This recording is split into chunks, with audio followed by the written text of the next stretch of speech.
Hello student, आपका हमारे YouTube channel पर स्वागत है। दोस्तों, आज हम पर्यावरण अध्ययन की एमसीक्यू प्रश्नोत्तरी के बारे में बात करेंगे और प्रश्नों के माध्यम से जो एनवायरनमेंट स्टडी के जो क्वेश्चन है परीक्षा की दृष्टि से इम्पोर्टेंट है, उन सभी के बारे में हम चर्चा करेंगे। तो चलिए हम पहले क्वेश्चन के बारे में बात करते हैं। पहला क्वेश्चन है कि कौन सा ग्लोबल वार्मिंग में मुख्य योगदान करता है। तो कौन सी गैस पूछ रहा है कि कौन सी गैस ऐसी है जो ग्लोबल वार्मिंग में मुख्य योगदान करती है। तो सर्वाधिक ग्लोबल वार्मिंग में मुख्य योगदान करने वाली गैस है कार्बन डाइऑक्साइड, फिर आती है मीथेन, फिर आता है क्लोरोफ्लोरोकार्बन, उसके बाद आता है सल्फर के ऑक्साइड और नाइट्रोजन के ऑक्साइड। तो ये मुख्य योगदानकर्ता गैस है। ये मैं कई बार पिछली क्लासेस में भी बता चुका हूँ और एक इम्पोर्टेंट क्वेश्चन भी है। तो अगर हम ऑप्शन देखें, 1 नाइट्रोजन नहीं होगा, ऑक्सीजन नहीं होगा, इसका राइट आंसर क्या है? कार्बन डाइऑक्साइड, हाइड्रोजन भी नहीं होगा, तो आंसर हो जाएगा सी। अगले क्वेश्चन के बारे में बात करें, ग्रीन हाउस इफेक्ट क्या है। देखिए, ग्रीन हाउस इफेक्ट हम सबसे पहले समझें कि मान लीजिए ये अर्थ है और ये हमारा अर्थ के चारों ओर है एनवायरनमेंट, और सन से, सूर्य से कोई प्रकाश की किरणें आ रही हैं अर्थ पे, और अर्थ पे जाने के बाद एनवायरनमेंट में जाती हैं, और एनवायरनमेंट से फिर दोबारा ये लौट कर आती हैं। तो दोबारा जब लौट कर आती हैं तो लौट कर आने से क्या होता है, टेम्परेचर जो है वो बढ़ जाता है, और टेम्परेचर जो है बढ़ जाता है तो उस टेम्परेचर से जीवन संभव होता है। इस प्रभाव को कहते हैं ग्रीन हाउस इफेक्ट। क्या बोलते हैं? Green house effect. अब इन ऑप्शनों पर विचार कर लेते हैं। सूर्य की किरणों का पृथ्वी से बाहर जाना, तो पृथ्वी से बाहर तो जाती नहीं है, लौट कर आती हैं। सूर्य की किरणों का पृथ्वी के वातावरण में फंस जाना, बिल्कुल सही है। लौट कर आना या फंस जाना, बात एक ही है। कार्बन डाइऑक्साइड का वायुमंडल से निकलना, कार्बन डाइऑक्साइड का कोई जिक्र ही नहीं होता। और जलवायु परिवर्तन का मुख्य कारण, देखिए ग्रीन हाउस गैस जलवायु परिवर्तन का मुख्य कारण नहीं है, ग्लोबल वार्मिंग जलवायु परिवर्तन का मुख्य कारण है। तो इसका आंसर हो जाएगा बी। इसका आंसर कौन सा हो जाएगा? बी। तो एक इम्पोर्टेंट क्वेश्चन है, परीक्षा की दृष्टि से आपसे पूछा जा सकता है, तो इसको आप याद रखिए। नेक्स्ट क्वेश्चन के बारे में बात करें, रेड डाटा बुक का उद्देश्य क्या है। देखिए, रेड डाटा बुक को IUCN बनाती है। IUCN की फुल फॉर्म होती है international union for nature and natural resources. तो IUCN जो रेड डाटा बुक है उसका प्रकाशन करती है, और इस रेड डाटा बुक में संकटग्रस्त जातियां जो निकट भविष्य में विलुप्त होने वाली हैं उनके बारे में बताया जाता है। तो लुप्तप्राय जातियों की सूची के बारे में सूची तैयार करना, बिल्कुल सही है। प्रदूषण मापने के तरीके बताना, गलत है।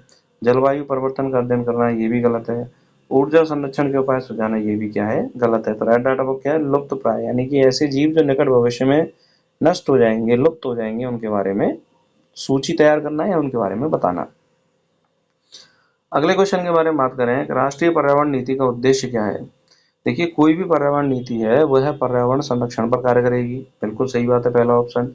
जलवायु परिवर्तन के रोकने पर कार्य करेगी, बिल्कुल सही है। सतत विकास को बढ़ावा देगी, बिल्कुल सही है। तो इसका जो तीनों विकल्प जब सही है तो इसका राइट आंसर क्या हो जाएगा? डी। आगे हम बात करें कि निम्नलिखित में से किसे प्राथमिक प्रदूषक के रूप में वर्गीकृत किया जाता है। तो देखिए, सल्फर डाइऑक्साइड को प्राथमिक प्रदूषक के रूप में क्या किया जाता है? बांटा जाता है। तो इसका राइट आंसर क्या हो जाएगा? डी। नेक्स्ट है कि किस प्रक्रिया द्वारा पौधे कार्बन डाइऑक्साइड को अवशोषित करके ऑक्सीजन छोड़ते हैं। देखिए, मैक्सिमम जो स्टूडेंट है वो श्वसन आंसर करेंगे, लेकिन इसका श्वसन आंसर नहीं है।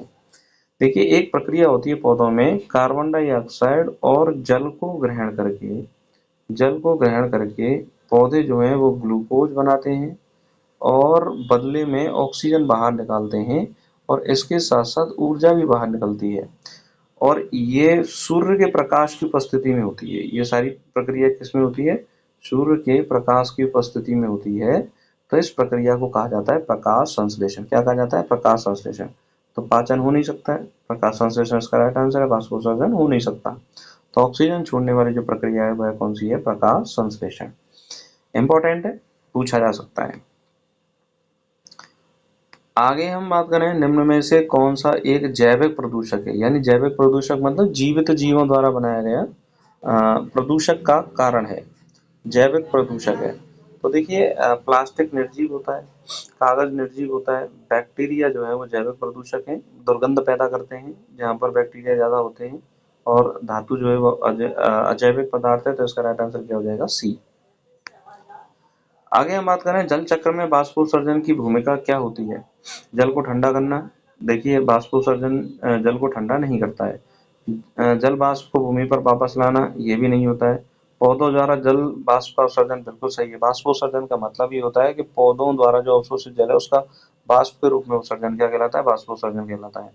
और समुद्र से जल वाष्प का वायुमंडल में पहुंचना, तो समुद्र से जल वाष्प का वायुमंडल में पहुंचना भी बाष्पोत्सर्जन नहीं है, तो इसका राइट आंसर क्या हो जाएगा? सी। नेक्स्ट है पारिस्थितिक तंत्र में सबसे बड़ा ऊर्जा का स्रोत है। ये बहुत मोस्ट इंपोर्टेंट क्वेश्चन है। देखिए सबसे बड़ा जो ऊर्जा का स्रोत है, या कह सकते हो पृथ्वी पर ऊर्जा का एकमात्र स्रोत या सबसे बड़ा स्रोत क्या है? सूर्य है। तो सूर्य पहले ऑप्शन पे, इसका राइट आंसर क्या हो जाएगा? ए। आगे हम बात करें अपशिष्ट प्रबंधन में किस प्रक्रिया का उपयोग किया जाता है? देखिए अपशिष्ट प्रबंधन मतलब कचरा प्रबंधन, और कचरा प्रबंधन में सबसे बढ़िया जो तरीका होता है वो होता है रिसाइकिल। क्या होता है? रिसाइकलिंग। रिसाइकलिंग मतलब पुनर् जो चक्रण है उसके माध्यम से हम किसी भी जो पदार्थ होता है उसको उपयोगी बना सकते हैं, तो रिसाइकलिंग करते हैं। तो वनीकरण अपशिष्ट प्रबंधन नहीं होता। रिसाइकलिंग पुनर्चक्रण होता है। प्रदूषण में अपशिष्ट प्रबंधन, प्रदूषण का उपयोग नहीं किया जाता, अपचय का उपयोग नहीं होता। तो रिसाइकलिंग प्रोसेस जो है वो अपशिष्ट प्रबंधन में अपनाया जाता है। आगे हम बात करें वर्षावन कहाँ पाए जाते हैं? देखिए पिछली क्लासेस में भी मैं इसका चर्चा कर चुका हूँ, और एक बार और बताता हूँ कि भाई देखिए मान लीजिए ये पृथ्वी है। पृथ्वी की दो भागों में बांटने वाली 0 डिग्री अक्षांश रेखा क्या होती है? भूमध्य रेखा।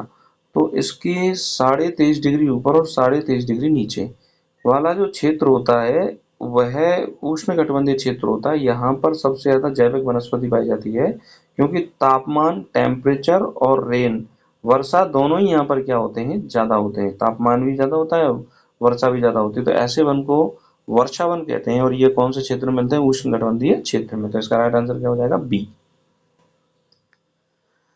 आगे हम बात करें, अगले क्वेश्चन के बारे में बात करें कि किस प्राकृतिक आपदा को जलवायु परिवर्तन का परिणाम माना जाता है? देखिए भूकंप जो है वो जलवायु परिवर्तन का कारण नहीं होता। तूफान जलवायु परिवर्तन का कारण होता है, क्योंकि जलवायु में परिवर्तन होता है तभी तूफान क्रिएट होता है। सुनामी जलवायु परिवर्तन का कारण नहीं होता, और ज्वालामुखी जलवायु परिवर्तन का कारण नहीं होता है। इसका तो राइट आंसर क्या हो जाएगा? बी। अगले क्वेश्चन के बारे में बात करें कि निम्नलिखित में से कौन सा एक अस्थायी जल स्रोत है? देखिए झील जो है वह अस्थायी जल स्रोत है, नदी जो है वह भी स्थायी जल स्रोत है। वर्षा, जब वर्षा होगी तो जल उपलब्धता होगी, और वर्षा नहीं होगी तो जल उपलब्धता नहीं होगी। तो यह अस्थायी जल स्रोत की श्रेणी में आता है। और समुद्र जो है वो स्थायी जल स्रोत है, तो इसका राइट आंसर क्या हो जाएगा? सी। राइट आंसर क्या हो जाएगा? सी।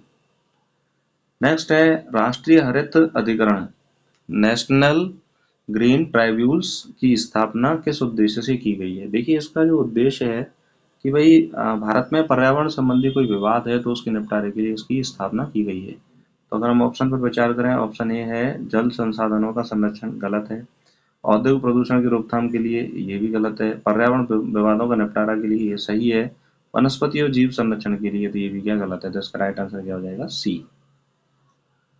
आगे हम बात करें किस गैस को श्वास गैस के रूप में माना जाता है? यानी कि ऐसी गैस जो जीवों के श्वसन में श्वसन के लिए उत्तरदायी है, जीवन जीने के लिए उत्तरदायी है, तो वह कौन सी गैस है? ऑक्सीजन गैस है। तो इसका राइट आंसर क्या हो जाएगा? ए।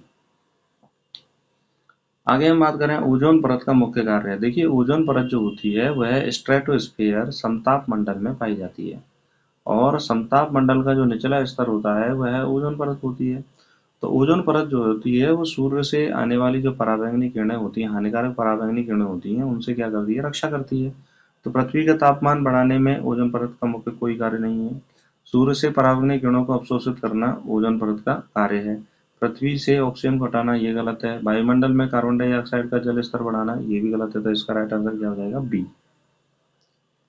नेक्स्ट है किसे जैव विविधता कहा जाता है? देखिए जैव विविधता का अर्थ होता है कि जंतुओं की बहुत सारी प्रजातियां और पौधों की बहुत सारी प्रजातियां। तो अब हम बात करें कि भाई ज्यादा सटीक जो परिभाषा है वो क्या रहेगी? एक विशेष क्षेत्र में पाई जाने वाली सभी प्रजातियां, ये सही है, बिल्कुल जैव विविधता को दर्शाती हैं। पृथ्वी पर सभी प्रकार की वायुमंडलीय गैसें ये निर्जीव अवस्था को दर्शाती हैं, तो गलत है। केवल पौधों की प्रजातियां, ये भी गलत है। केवल पशु प्रजातियां, ये भी गलत है। तो इसका राइट आंसर क्या हो जाएगा, एक विशेष क्षेत्र में पाई जाने वाली सभी प्रजातियां। किसी अक्षय ऊर्जा का स्रोत माना जाता है। अक्षय ऊर्जा का मतलब होता है कि जो कभी ऊर्जा खत्म ही नहीं होगी। अक्षय ऊर्जा मतलब जो लगातार ऊर्जा चलती रहेगी, तो उसको हम क्या बोलते हैं, अक्षय ऊर्जा कहते हैं। तो कोयला जो है वो जीवाश्म ईंधन है, अक्षय ऊर्जा नहीं है। प्राकृतिक गैस जीवाश्म ईंधन है, ये भी नहीं है। पेट्रोलियम भी नहीं है। तो इसका राइट आंसर क्या हो जाएगा, सौर ऊर्जा। सौर ऊर्जा को अक्षय ऊर्जा का स्रोत माना जाता है। नेक्स्ट क्वेश्चन है कि मृदा की गुणवत्ता को बढ़ाने के लिए किसे प्राकृतिक उर्वरक माना जाता है। तो मिट्टी की उर्वरता बढ़ाने के लिए प्राकृतिक उर्वरक, प्लास्टिक प्राकृतिक उर्वरक नहीं हो सकती है, तो प्रदूषण करती है। रासायनिक उर्वरक प्राकृतिक उर्वरक नहीं होते, जैसे हम बनाते हैं। धातु प्राकृतिक उर्वरक होती नहीं है, तो जैविक खाद जो होती है, बायो कंपोस्ट होता है, जैविक खाद होती है, गोबर की खाद होती है, वो सारी की सारी क्या होती हैं, प्राकृतिक उर्वरक मानी जाती हैं। अगले क्वेश्चन के बारे में बात कर रहे हैं कि विश्व पर्यावरण दिवस कब मनाया जाता है। तो विश्व पर्यावरण दिवस मनाया जाता है 5 जून को विश्व पर्यावरण दिवस मनाया जाता है। देखिए, आपको कमेंट सेक्शन बॉक्स में एक आंसर देना है कि 2024 के विश्व पर्यावरण दिवस की थीम क्या है। इम्पोर्टेंट है, परीक्षाओं की दृष्टि से पूछा जा सकता है आपको कि 2014 के जो विश्व पर्यावरण दिवस है उसकी थीम क्या है। तो आप इसका आंसर आप दीजिए। देखिए, 22 अप्रैल को क्या मनाया जाता है, 22 अप्रैल को मनाया जाता है विश्व पृथ्वी दिवस। 22 अप्रैल को क्या मनाया जाता है, विश्व पृथ्वी दिवस। और 10 दिसंबर को विश्व मानवाधिकार दिवस मनाया जाता है। कौन सा दिवस मनाया जाता है, विश्व मानवाधिकार दिवस मनाया जाता है। तो इस तरीके से हमने 20 क्वेश्चनों के माध्यम से पर्यावरण के प्रश्नों को समझने का प्रयास किया। पर्यावरण अध्ययन की प्रैक्टिस हमने की। कुछ क्वेश्चन और हमने पहले करा रखे हैं, उन क्लासेस को आप देख सकते हो। रोजाना एक एक करके भी देखोगे तो आपकी जो एनवायरमेंट स्टडी की जो तैयारी है वो बहुत स्ट्रांग हो जाएगी। और जो भी स्टूडेंट इस चैनल पर नए हैं, इस चैनल को जरूर सब्सक्राइब करें। कमेंट सेक्शन बॉक्स में जरूर बताएं 5 जून 2024 जो विश्व पर्यावरण दिवस है 2024 की, इसकी थीम क्या है। और आपके यदि कोई क्वेरी है तो कमेंट करके हमें जरूर पूछिए, अपने दोस्तों को शेयर कीजिए और अपनी तैयारी को स्ट्रांग करते रहिए। नमस्कार।